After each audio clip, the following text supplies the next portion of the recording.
네, 시청자 여러분 안녕하셨습니까? 신통방통 시작하겠습니다.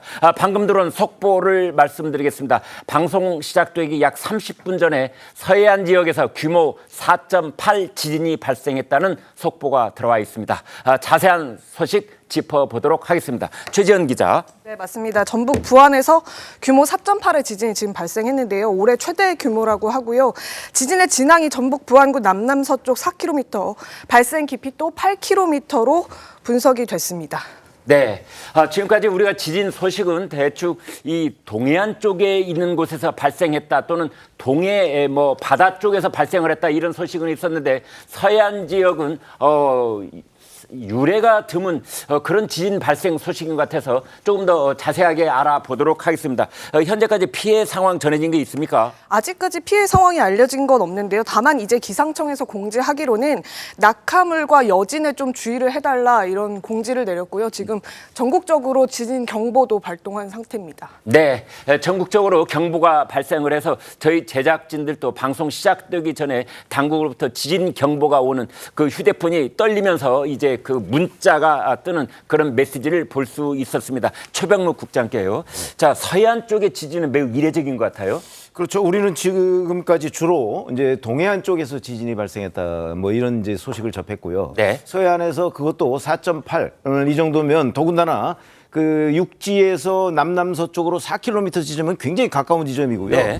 그다음에 진앙도 그 지하로 이제 8km 지점이면 이것도 굉장히 가까운 지점이기 때문에 네. 아마 주민들이 실제 그 피해를 굉장히 그 실감하게 될 가능성이 높아요. 네. 4.8 정도면 지금까지 대체적으로 이제 뭐 그릇 같은 게 깨질 수도 있고 네. 창문 유리 같은 게 깨질 수도 있는 상황이거든요. 네. 그러니까 아마 부안과 그 부안 그 인근에 있는 주민들 사이에서는 이거를 그 굉장한 위협으로 느꼈을 가능성이 대단히 높고 여하튼 이게 서해안 지역에서 올해 발생한 한반도 주변에서 발생한 지진 중에 가장 큰 지진이 발생했다는 점에서는 그 앞으로 서해안도 지진 안전지대가 아닌가 뭐 이런 이제 여러 가지 위험 신호를 느끼게 됩니다. 네, 긴급 속보를 다시 한번 되풀이해서 말씀드리겠습니다. 방송되기 시작하기 지금부터 따지면 한 30여 분 전에 그러니까 8시 26분 오늘 아침 시각입니다. 전라북도 부안 지역에서 진도 4.8의 지진이 발생을 했습니다. 그래서 지금 상황이 어떤지 전라북도 부안 현지에 살고 계신 주민 한 분을 연결해서 현지 상황 여쭤보도록 하겠습니다. 나와 계십니까? 네. 네, 오늘 아침에 아마 깜짝 놀라셨을 것 같은데요. 현지 상황 지금 어떻습니까? 지금은 조용하는데요. 처음에는요, 땅이 너무 진동이 심해가지고, 진짜 가슴이 그냥 어지러울 정도로 심했어, 진동이. 네, 가슴이 사람들이 다 어지러울 나올 정도. 예. 자, 집 안에 계셨습니까? 집 밖에 계셨습니까? 잠깐 밖에 나갔어요. 아, 네. 집 안에 뭐 떨어진 물건 같은 건 없었습니까? 단층이라 그런 거는 없었고요. 네, 진동이 겁나 심했어요. 아, 네. 첫 번째 지진이 지나간 뒤에 여지는 아직 느껴지는 게 없는지요? 예, 여지는 없는데요. 땅이 흔들림이 겁나 심했어요. 땅 흔들림이 어느 정도이셨습니까? 뭐 서 있기가 힘들다든지. 네? 서 있기가 힘들지는 않으셨습니까? 그러진 않았는데요. 그 순간은요, 진짜 흔들릴 정도로, 어지러울 정도로. 아, 네.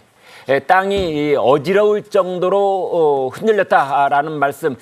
추가로 나중에 저희가 현지 상황 시청자들께서 궁금해하실 텐데 다시 한번 연결할 수 있도록 하겠습니다. 일단 통화를 여기까지 하겠습니다. 고맙습니다. 네. 자, 지금부터는 지진에 관한 전문가를 연결해서 전라북도 부안에 발생한 진도 4.8의 지진 이 상황을 정확하게 알아보도록 하겠습니다. 홍태경 연세대 지구시스템학과 교수 나와 계십니다.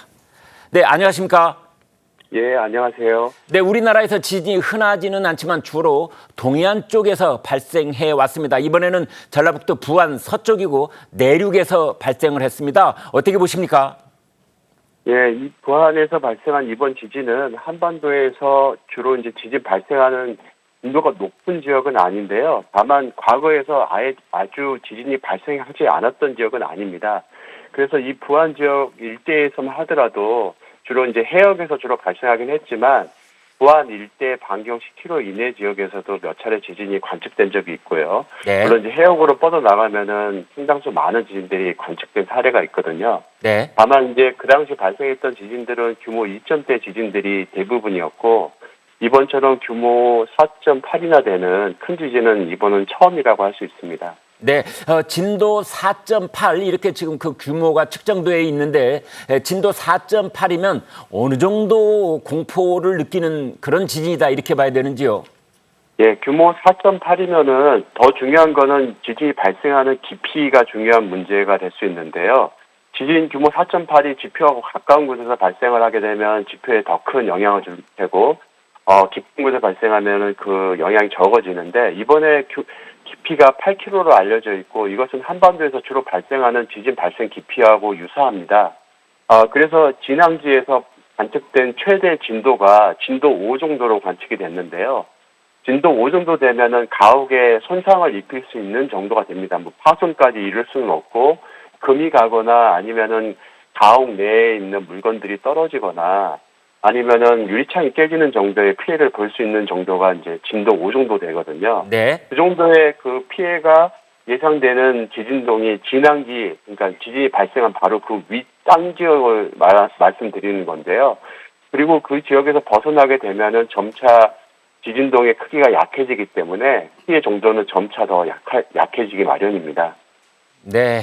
그래서 집안에 있는 선반에 얹어놓은 물건이라든지 벽에 걸려있던 액자물이라든지 또 뭐 이런 그 벽에 금이 간다든지 하는 피해 정도를 말씀해 주셨습니다. 우리나라 서해 쪽에는 바다를 건너가면 중국의 원전이 많이 몰려 있는데요.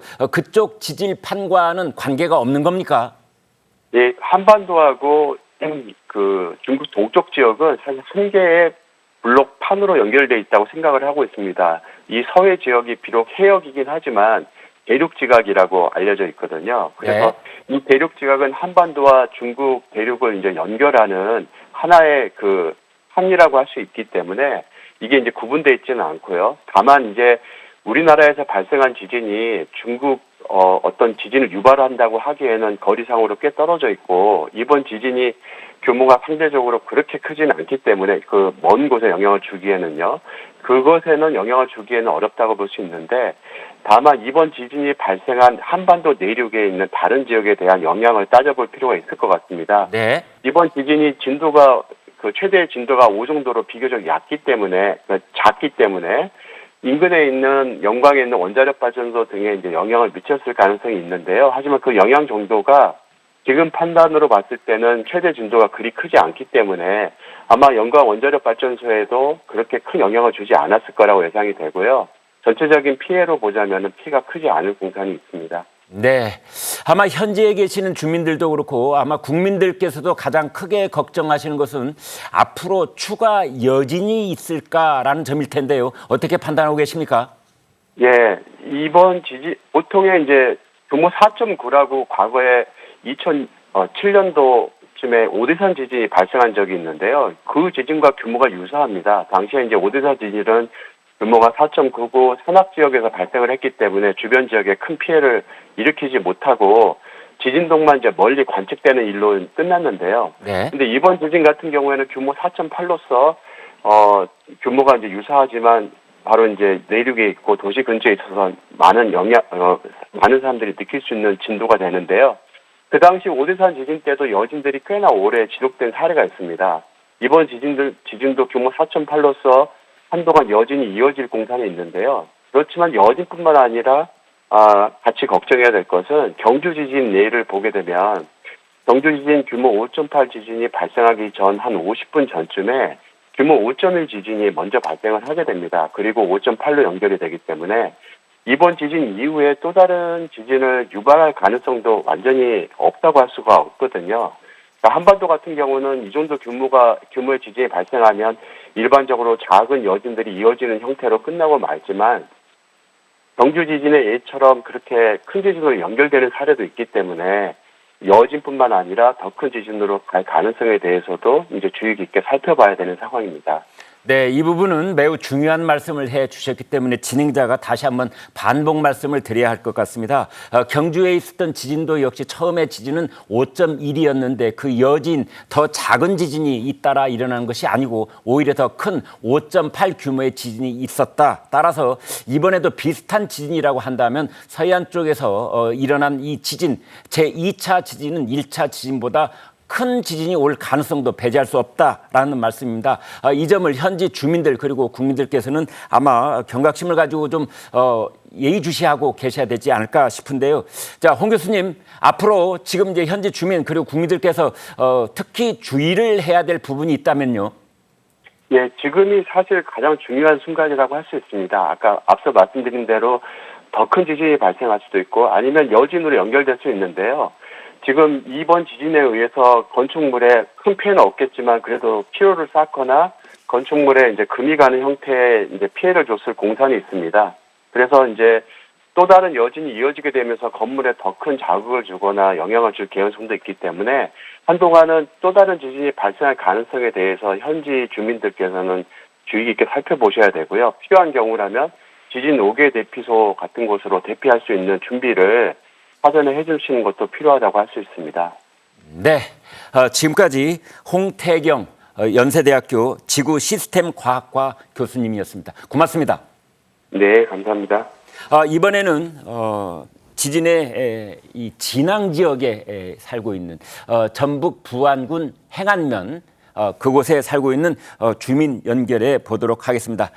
박정숙 사장님 나와 계십니까? 네. 연결이 추가로 되면은 그때 연결을 해서 속보를 계속 전해드리도록 하겠습니다. 다시 한번 여러분께 긴급 속보 내용 요약해서 말씀드리겠습니다. 오늘 아침 8시 26분에 전라북도 부안 지역에 진도 규모 4.8 지진이 발생을 했습니다. 그런데 전문가들은 여진 혹은 제2차 지진의 그 가능성에 대해서 주의해 줄 것을 당부하고 있는 상황입니다.